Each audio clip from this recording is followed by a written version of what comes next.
What is up, everybody? This is your boy AJTRIP, and welcome to That's Shoot, our weekly episode show where I talk about what's going on in the world of professional wrestling. Usually we have a main topic, although this week the topics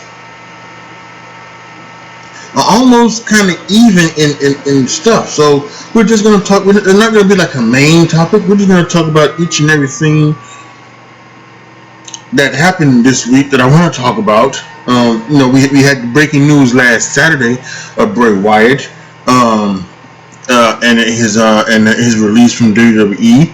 So the target, and so that actually would have been a bigger target if I didn't do a rapid reaction and I didn't talk about it on my podcast. So, but yeah, more to come and more to learn. So we're just gonna do a little bit of potpourri, as the saying is, and talk about a myriad of things. So let's go ahead and let's jump right into the first topic. So we've got some wrestlers that have their contracts up, apparently. Adam Cole, who has a contract who seemingly is up, and right now he has signed a short-term extension to lead through TakeOver 36, it seems like. And Pete Dunne, of also NXT fame, has a contract, it's coming up. Although he looks more likely to be staying with NXT. He is it's very different. I think he is more of a main roster wrestler than Adam Cole is. So you can understand why Adam Cole would probably leave the WWE if after TakeOver. He'll probably go to AEW to be with his friends. But you can also see what Pete Dunne wouldn't, because Pete Dunne is, he has that. He has a look about him. He has that thing about it. He does not. The one thing he doesn't do is he does not speak very well. He does not. His promos are not that great. So that would be one thing that Vince would probably. That might be one thing that be mighty against Vince. But as a performer and a wrestler, I think he's perfect for the main roster. That's someone you could believably see. Like if you think about Bobby Lashley versus Pete Dunne, that's someone who you could say yes. It would make sense. You could see, Pete Dunne stretching Bobby Lashley and doing all these other things. Yeah, that makes sense. But you can't. But Bobby Lashley versus Adam Cole just doesn't make sense. It should be, that match should really be what would be Kofi Kingston and Bobby Lashley. So, and I think that's one of the reasons why Adam Cole stays down in NXT. And not on the main roster. So, it's going to be interesting to see which one of these guys, if both stay or both go, or if one stays and one goes. And it's a big thing. Like I mentioned, like AEW and his friends, the Young Bucks and Kenny Omega, to be exactly what I'm talking about. But also his girlfriend, fiance, maybe even wife. I'm not sure about that either. Dr. Britt Baker, DMD. She is there as well. So, all of that could be very tempting for Adam Cole to want to leave and go ahead and go to AEW. I don't know what necessarily could be the case. I really don't. Again, it'll be one of those situations that I think that, again, it's if you wanna stay in NXT, Adam Cole has done all that he can do in NXT. He really has, and I really do think I've seen that where this is going, where they're gonna do a third match with Adam Cole and Kyle O'Reilly, and they're going to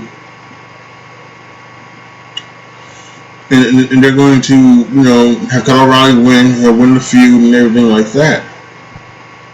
And he's not going to go on the main roster. He's not going to go on the main roster.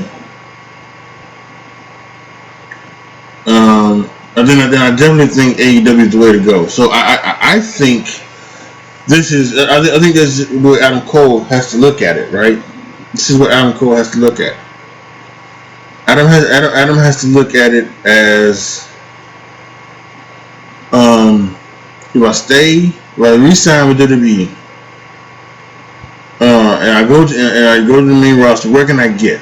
I think he needs to sit down and have a conversation with Triple H and with Vince about how he will be used on the main roster. Because, again, like I said, unfortunately he's just, if Adam Cole was probably 3 inches taller, he would probably, he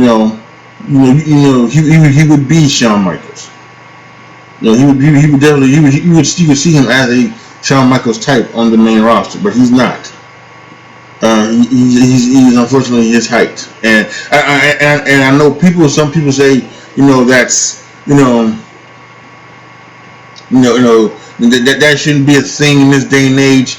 You should just wrestle. If you know how to wrestle, you know how to wrestle.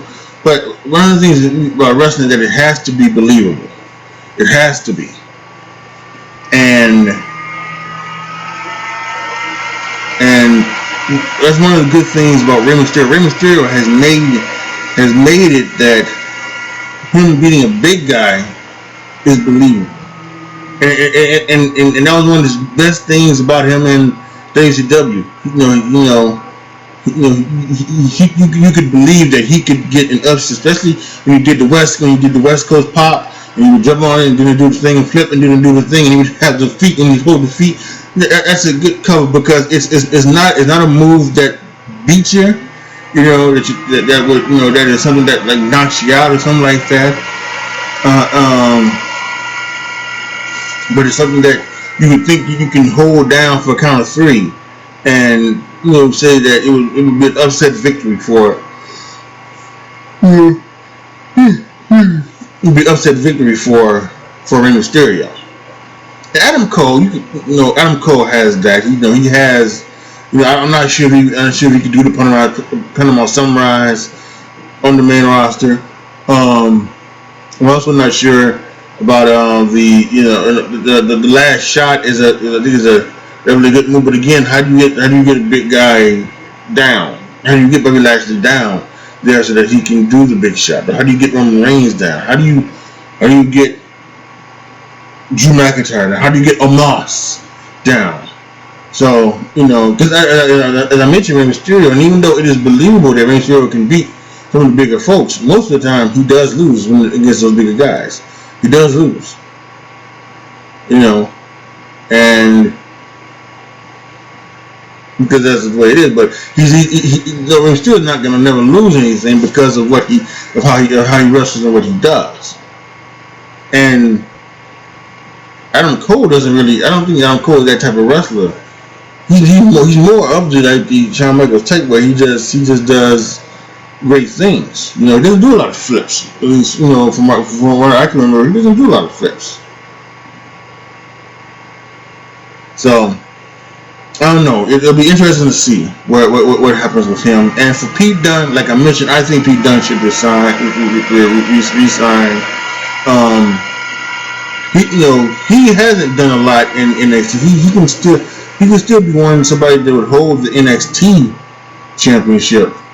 So Pete Dunne is still young too. He's still in his probably middle 20s. So he could be down in another year or two before he would make it to the main roster. But I see Pete Dunne more of a main roster type player. And also I think that in the scheme of things, I also see Pete Dunne as someone who is a mid card to high to upper mid card range. I think he's someone who could be like an Intercontinental United States champion. Maybe he would vie for one of the other championships once in a time, something like that. But he wouldn't get the job done necessarily. Or maybe he could if he got on the right hot streak, told the right story. But I think Adam Cole he's definitely upper mid card to main event player, and that if he were to go to the main roster, that's exactly where he should be. But again, you're looking at the upper mid card. We're looking at Roman Reigns. We're looking at Drew McIntyre, Bobby Lashley, Goldberg, John Cena. These guys. Whew. it's kind of tough. So, for my personal enjoyment, I hope both stay. Both stay with WWE. But I would hate to see them go to AEW and flounder around with the stuff that goes on over there. The last several weeks, going back to Money in the Bank, we've been hearing the chant of "We want Becky, we want Becky." Well, fans are going to be chanting apparently another couple months for Becky Lynch because, while many of us, including myself, thought that Becky could be a part of the Money in the Bank competition, and then hearing that Vince McMahon wanted SummerSlam to be a WrestleMania type of event, and especially since Charlotte won at Money in the Bank, won the Raw Women's title, you would think that it would be Becky Lynch versus Charlotte Flair at SummerSlam, right, for the Raw Women's Championship. But now going back and thinking about some of the things that they have been talking about, and some of the things that they put in their position where couples, and particularly married couples, are on the same show. Bianca Belair and Montez Ford on SmackDown. Now Naomi has moved to SmackDown to be with Jimmy, right? I believe she's with Jimmy. Someone was just moved from SmackDown to Raw. I think it was Mia Yim. Mia Yim was just moved from SmackDown, even though she has not made a debut on SmackDown, but she moved to SmackDown up because she is with Keith Lee. So it would make sense that Rollins on SmackDown Becky Lynch would be on SmackDown. Actually, that would make sense. However, they've also got this draft coming up, and originally the draft was supposed to be August 30th. It was supposed to be August 30th, Monday, August 30th. That was going to be the draft. That would have been a week after SummerSlam, basically, but they have pushed that back to October, which it just doesn't make any sense because and some people have made this running clear. You have a draft and then you switch brands, have people switch brands, and then come Survivor Series, you do the whole Raw versus SmackDown thing, and they've been on, and you don't really give a clear determination of why they should be, fighting for, for just brand supremacy. But you don't give them anything, and then here they switch brands just 4 weeks earlier, 3 weeks earlier. So it doesn't really make a whole lot of sense, right? So I can see that, but they're gonna hold off. I believe it's been reported until the draft, and then have Becky Lynch make a return, and then her and what's his face will be on the same draft. And Seth Rollins. So it looks like the Becky Lynch's return is going to be a little bit longer than what people expected. But again, I think it's okay. I think they have proven that they don't need Becky Lynch. I think when she comes back, she's going to be really popular and really really into it. But I think with what's going on with Seth Rollins, I think that story needs to be told. That story needs to be told of why Seth Rollins, or Seth Rollins, and I actually think if you are at some point down the line, and it doesn't make sense to do so, if you're going to do Rollins versus Reigns, right, at some point, I think it totally makes sense that Becky Lynch is the one to kick Seth Rollins out of this, kick his ass, and get him out of this funk that he's been in, and get him back into a place where the fans are cheering for him. So, or maybe even a better one.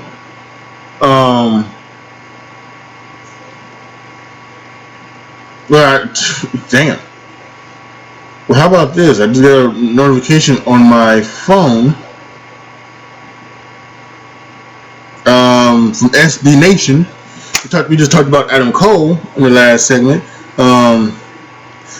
So here we go. Adam Cole's been in the news all week after a pair of reports of his contract recently expiring. The NXT star has said to have agreed to work through TakeOver 36 on August 22nd, at which point he'll evaluate his options. In covering the story for this week's Wrestling Observer newsletter, Dave Meltzer confirms what Cole's options are. Those close to the situation have said that he is negotiating a new deal with NXT, but that AEW had made an offer as well, and he had not agreed to either offer as of midweek. That's pretty much what everyone figured. Cole's girlfriend Britt Baker is in AEW, and Tony Khan's company has been the most likely destination for most folks who do or might leave WWE, especially wrestlers diehard fans feel had not been given a fair shake by Vince McMahon. Cole's been booked as one of the biggest stars in NXT history since joining the company back in 2017. But conventional wisdom says that that's his ceiling, as I talked about. If McMahon was going to call the 32-year-old up, 32 years old, I thought maybe he was still in his 20s, maybe it's his late 20s, because I know he started wrestling when he was 19. 32, okay. He still got a long way to go. If McMahon was going to call the 32-year-old up and push him on Raw or SmackDown, he would have done so already. That he hasn't is thought to be a sign that Cole's athletic and verbal abilities don't make up for his cruiserweight size in Vince's book. Whatever the reason, Cole will have to weigh not only the monetary amounts that the offers on his plate, but also decide which company he trusts to use him in a way that would help him make even more money in the future. Which would you pick if you were him? So, yeah, that's very interesting that popped up on my phone right after we just finished talking about that, and I saw it pop up and I just couldn't believe it. So that's interesting. Like the latest update, he's negotiating with NXT, and apparently there's a report from AEW, but they also say that Tony Khan is denying those reports. So there you go, the latest on the Adam Cole situation. Now back to Becky Lynch and what I was talking about, and I was saying before I got distracted by the news to pop up on my phone, that why did Becky Lynch have to be a babyface? Why can't she come back and be the heel? Why can't she be, the heel to Seth Rollins? To be Seth Rollins's, be the female Seth Rollins, and things like that. And when things don't go their way, she snaps, and she makes people pay for it, like as Rollins is trying to do with Edge in his storyline. I think that would be a great shout. I know people know when you come back and people's going to want to cheer for her, but I think you could do it the other way. And you wonder, like, who did she turn against? I think the obvious is Bianca Belair. I think Bianca Belair or Rhea Ripley, again, depending on the way the way they want to do the draft and the way the draft holds out. So, but yeah, I think Becky Lynch's return, now scheduled for the draft in October. No matter which way to go, will be a big pickup for the World Wrestling Entertainment. Well, what do we have here when it comes to AEW Dark and Max Caster? Wow. So, if you haven't heard the news, and I'm pretty sure you have, on AEW Dark this week, Max Caster was part of the Acclaim. He makes raps. He does the John Cena rap thing. He's doing that type of bit, and he's done it all the time. And in the past, he's really had some good lines, especially the one towards Dean Ambrose when he was talking about, giving his wife oral sessions or something like that. And Renee Paquette is obviously that's her the name of her podcast, and so it's really awesome. But some say he stepped over the line this week because he took a shot at Simone Biles and her mental health. He then said that he was going to do to the Sydales what you're going to do the Sydales like Duke Lacrosse, making the thing of making the comparison of what happened several decades ago when the Duke Lacrosse team was accused by a woman of rape, and the accusations were found out to be false and null and void, but obviously it It ruined the Duke lacrosse, and it ruined the lives of several people on that team. And they really haven't done a lot since then. They haven't jumped back to it. They did a 30 for 30 on ESPN about it, and none of the boys, none of the boys wanted to talk. Their family members talked, but none of the boys wanted to talk. They just didn't want to talk about it because of what they've been through. Because there's two different layers. Not only is there the layer of, hell, I was accused by rape. When my name comes up on Google, that's the first thing that comes up. It's going to be the first thing, if not one of the first thing that comes up. John Smith, accused of rape. Something like that. Duke lacrosse rape scandal, something like that. That's going to be the first thing that happens, right?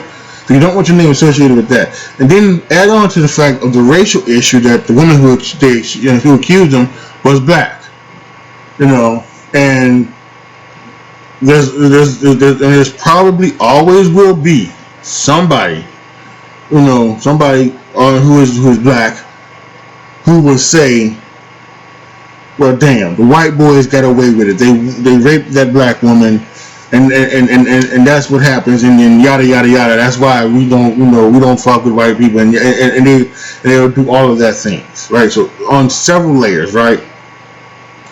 Anyway, this is about Max Caster, not that case, but that's what he was talking about when he was talking about Duke lacrosse business, saying that he was gonna, I guess he was going to rape the Al brothers and something like that, and then of course he made a comment about Julia Hart, the varsity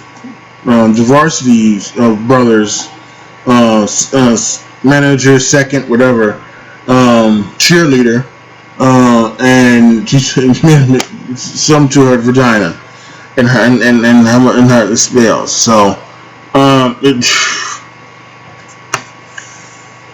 and everybody was just wow.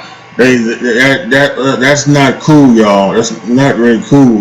Those jokes. Not cool about making fun of her vagina. Not cool. Really not cool about Simone Biles and breath held. And goddamn, what the fuck are you thinking about? Making a Duke lacrosse rape joke. And so he's taking a lot of heat. Tony Khan came out and said that he is now only going to personally oversee the editing of AEW Dark to make sure things like that do not happen again. So, Matt Cass does not seem to have lost his job, which is good. I don't think he should not have lost his job. This is a world that we don't live in. This is a different world. And to be honest,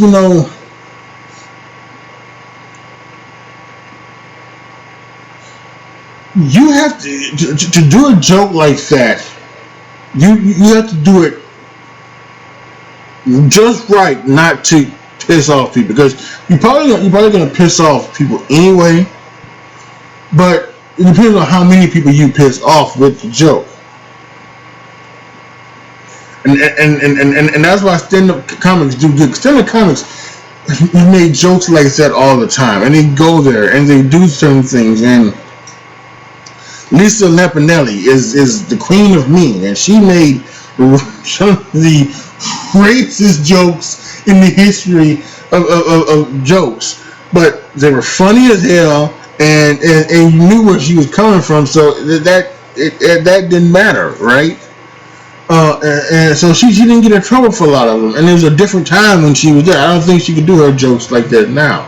We should say anything about George Carlin, or even with the black guys like Eddie Murphy and Richard Pryor and other, so you just couldn't do those things right now.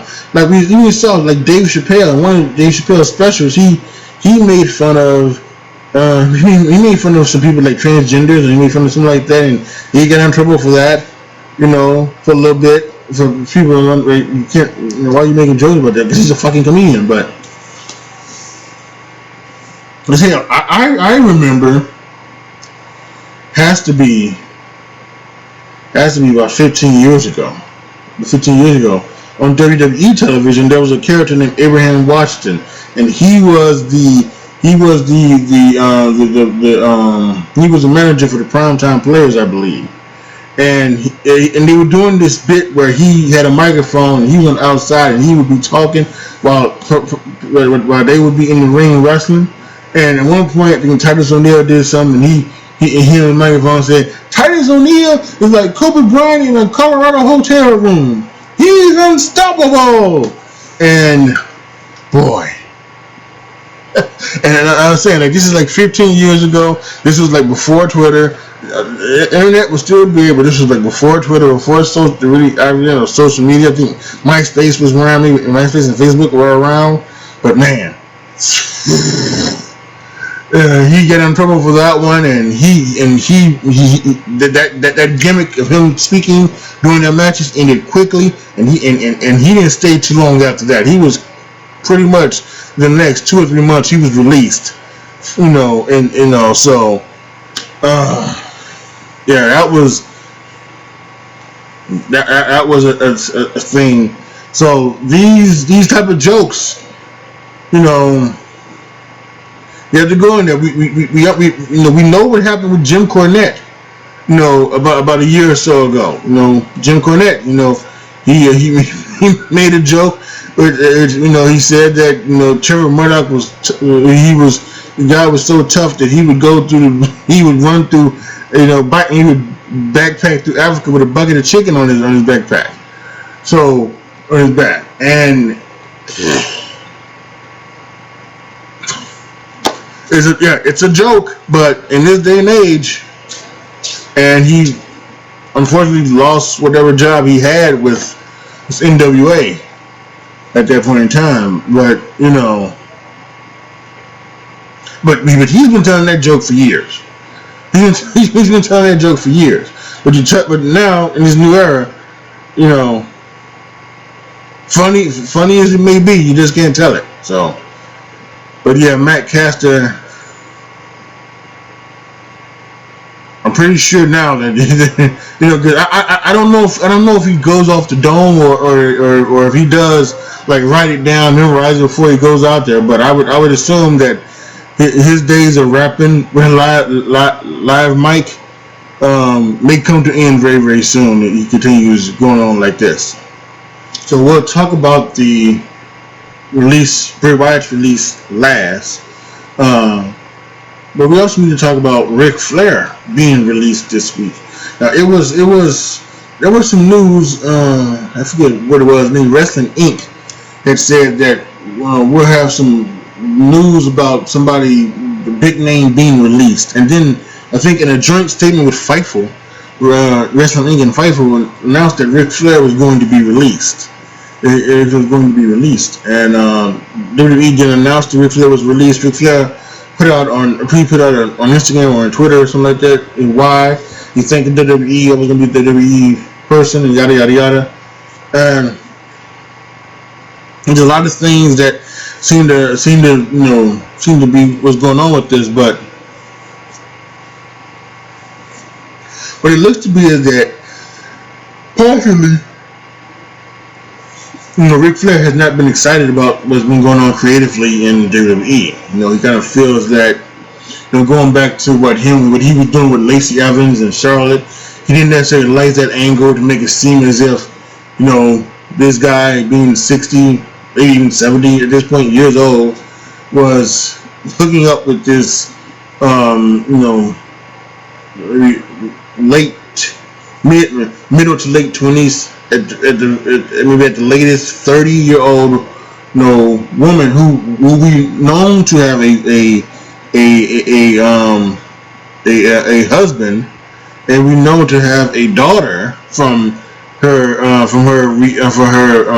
rivalry with Bayley. We know this to be true, but now she's like really hooking up with Ric Flair, and then Lacey announces that she is pregnant, and maybe and they're slightly saying that the baby Rick's is it not, and it's Rick didn't like that. Rick didn't care for that, and he really hasn't kind of cared about maybe how they booked Charlotte, which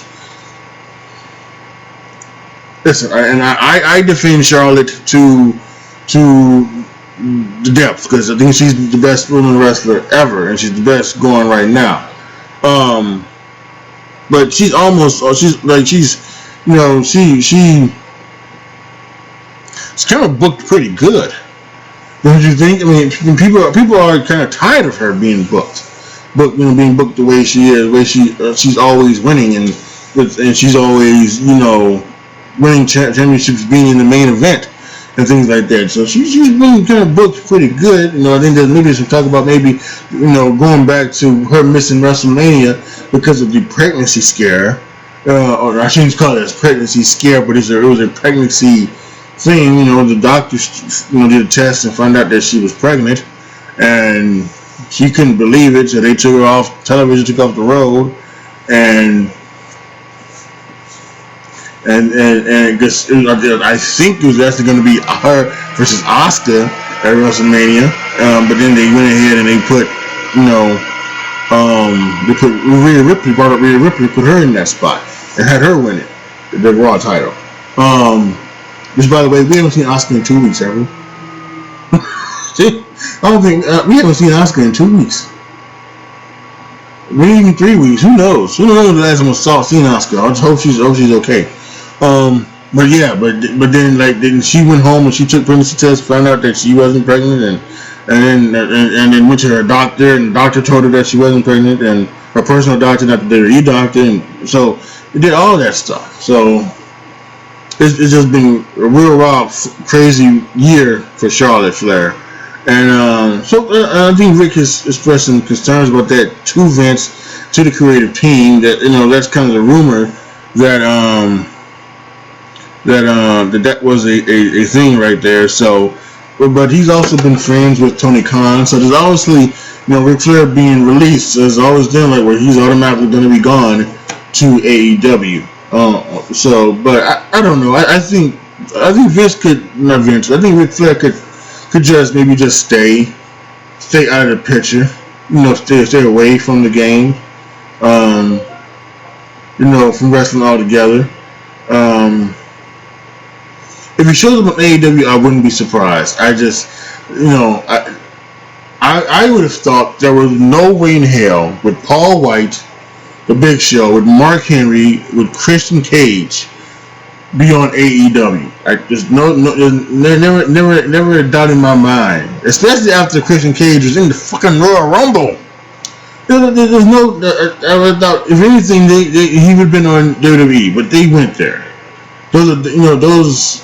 Those are guys who should be WWE lifers. They should bleed it, but they decided to go to AEW. So I have no idea that it would not surprise me to see Ric Flair on AEW in next week or in 90 days or whatever. I don't know if he has one or not. So I was looking on my phone to see about anything else that was. If I was missing any information, and not, so I didn't mention nothing about no 90-day calls or anything like that. So, but it is what it is. Ric Flair is now he's now a free agent, I guess, and yeah, the Nature Boy gone. All right, so let's go ahead and let's finally talk about it. Bray Wyatt released from WWE this past Saturday, and it was a shock to everybody, shock to the world. Bray Wyatt trended for about 3, 4, 5 hours on Twitter Saturday because of the fact that people could not believe that he was released, and it quickly came out that the decision to release Bray Wyatt was due to budget cuts, and some people believe it, some people don't. Some people think that maybe that the merchandise money he was bringing in from the Fiend gear and stuff like that could balance out what he was making. Like that, but see, I don't think people understand that. They think they're business people, but they don't. They don't understand the business. What the business is, because they could lose money no matter what on what they're giving because of what they're making. So it doesn't matter you know, it doesn't matter how much money they're bringing in. There are other things that go into the bottom line. And that's what people don't get. And that's what people say they release, when people talk about WWE and releasing people in a pandemic when they've made the most money that they've ever going to make. Well, that's because they had to release people. That's why they made the most money. So that they could, you know, get in the red. And there was a report coming out that Nick Khan, he doesn't even want to be in the red. In no time, he wants to be in the black at all times. You know, he doesn't even want to sniff the red. He wants to be in the black at all times. So things like this may happen. You know, we may not get big cuts. Like we did this past, like several times this past year. We may every now and then, this person gets cut, and this person has been cut, and this person, and this person, and this person. We may have that. We may hear that, but but Nick Khan, who's the CEO or whatever he is, rumors of him not wanting to be at any point in the red makes total sense from a business standpoint. Why would you want to be in the red? That's what a lot of people don't understand. A lot of fans don't understand that anything, whether it's football, whether it's baseball, whether it's basketball, whether it's wrestling, whether it's MMA, anything like that, the owners are, there's a business to them. It's not for most of them. Some people, especially in the sporting world, they own a team for fun. They own a team for fun. It's their side business or something like that. Just something like that. Some of them, some of them they're like, they're really truly diehard fans of like, whatever they're. Dan Snyder or Jerry Jones and like that, they're a big fan and they want to, so they want to be a fan of their team or whatever. But most of them are, it's a business to them. The teams are a business and they want to run their team as a business. And if they can win, great. If they can't, just make money off of it. That's how I think some owners do see it. And and I think that's what with wrestling, I think it is. Let's try to make as much money as we can. While still, while making this our business, the wrestling business. So that's what some people don't understand. And there's been a lot of talk about this throughout over the week. And when it first came out, there were some people who made some comments about Bray Wyatt, and some people that I personally I like, if not love. Some people like Mickie James, who I love. I've always loved her. Been a big fan of hers, but you can tell that she's still bitter. She's still bitter from being released, from being told that women's wrestling doesn't draw, from having her stuff shipped her in a trash bag. She's bitter. So when Fiend gets released and she quote tweeted and talking about how she didn't do anything to do with them creatively and blah blah blah, and you gave it to another character, basically putting the focus on Alexa Bliss. And Alexa Bliss, these idiots were gonna do this anyway, but by her putting it on her, she tried to backtrack. I'm not saying that Alexa, I love her, she does her character, she does what she told, yada yada yada. But by saying that first statement anyway, you knew that you were going to, you knew you were going to, just by her saying that, if someone's a fan, like, yeah, she's co-signing the fact that Alexa Bliss is a bad person. Let's give her the business, and they made her. I think Alexa Bliss made her Twitter thing private. She doesn't want to hear that bullshit from folks. She doesn't want to. This is So we were talking about mental health earlier. Alexa Bliss has been totally open, I think, about her mental health issues, especially when it comes to her physical looks, and she had an eating disorder and things like that, and body dysmorphia and other things that she's gone through, and so he's going to continue to try to dump on her. It's it's ridiculous. You know, Chelsea Green has something to say, and I really didn't, you know, I don't know. I think hers was pretty harmless. I really didn't care because Chelsea Green, who does care? But again, someone again, like it's, you know, Maria Kanellis, Chicago girl, love her, but she has something to say as well. And her husband Mike Bennett has something to say, and both of this bitter people from being released. They were making $750,000 and then they got released. So of course they're better. It's like Carl Anderson is better. He making $750,000, but then gets released. You know, because Nick Khan doesn't want to be in the red. So they're bitter, and I understand that. But especially Mike Kanellis, who the stuff he said, be it true or not, but some of it I might even agree with. What he talked about. Some of it I might even agree with, right? But he said all of this when it's after he's released. He doesn't say it when he's working for WWE. He doesn't say these things when he's in WWE. He doesn't say these things when he's, you know, when he's in rehab, you know, given to him by WWE. He doesn't say it then. He says it once he gets released. That's my thing. If you get something to say, if you don't like what someone has to say, it's the way that someone's doing, and then something like that, then say it while you're there. Say it while you're there. Don't say it when you get released. Say it while you're there, or do the Dean Ambrose thing, which is, you know, maybe work there, and then when your contract's up, leave, and then say it. You know, at that point, I was that's not being bitter. I can't say you're being bitter. You don't give off bitter vibe. You just give off. To me, it was just I didn't like it there, or whatever, or I didn't like who I was working for. But to say it once you get released, it looks not a good look for you. You look better.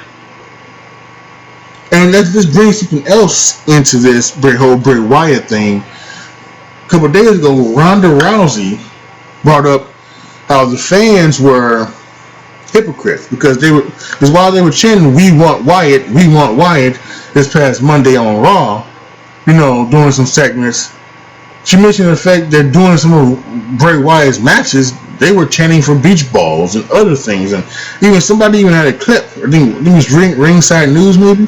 They had a clip of the actual doing a Fiend match when they were chanting for the beach balls and things like that. So there was actually kind of proof that she was actually right. And I've been saying this here for forever, that the fans are hypocrites. They complain about something, and then when the WWE does something, does what they say, they say, "Oh, you didn't do it right," or "You didn't do it the way I wanted you to do it," So, or "Hey, I want to be surprised." Well, did you surprised? Well, I don't want to be surprised like that. No, you can't have it. You can't have it both ways. You can't, and that's what a lot of these fans want. They want it both ways.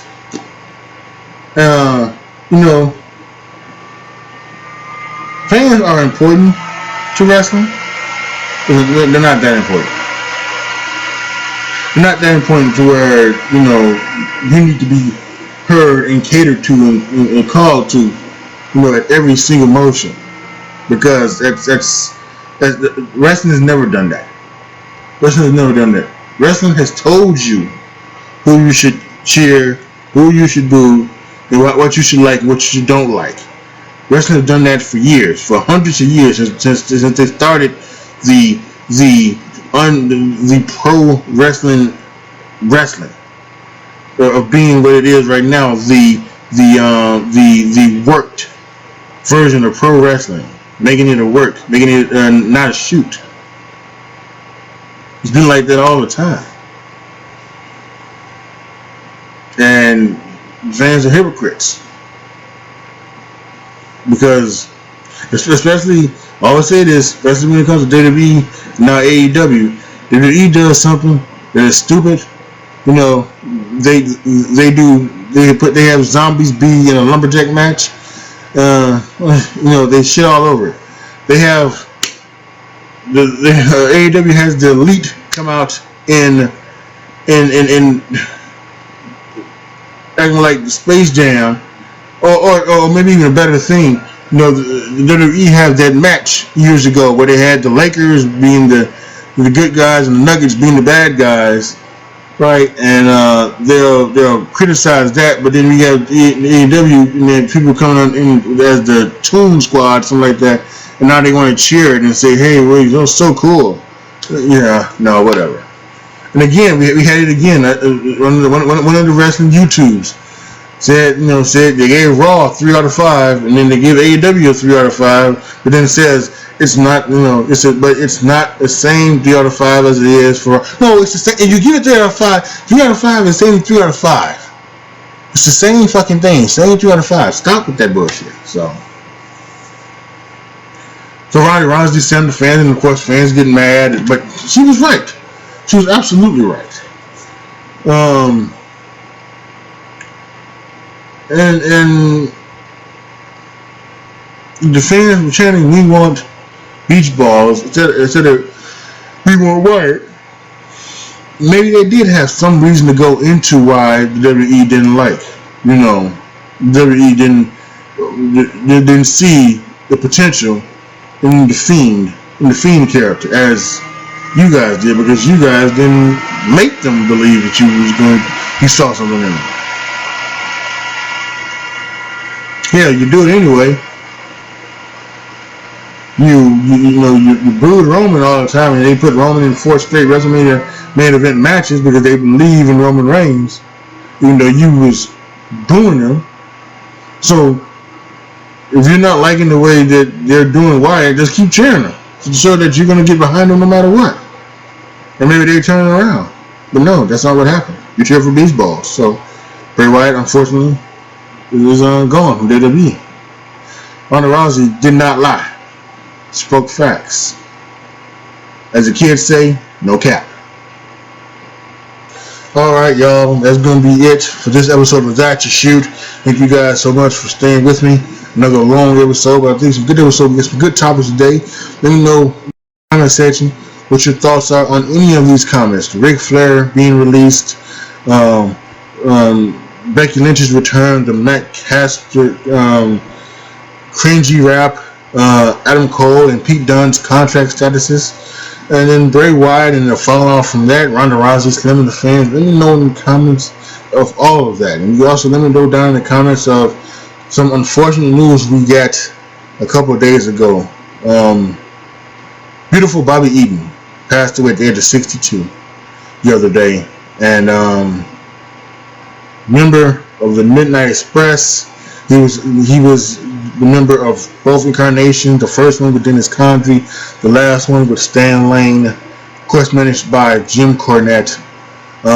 Be good to listen to the experience this week. I'm sure Jim and Brian will have more on the life and times of beautiful Bobby Eaton. Gonna be a great listen to. Make sure you catch that on where you catch all your podcasts.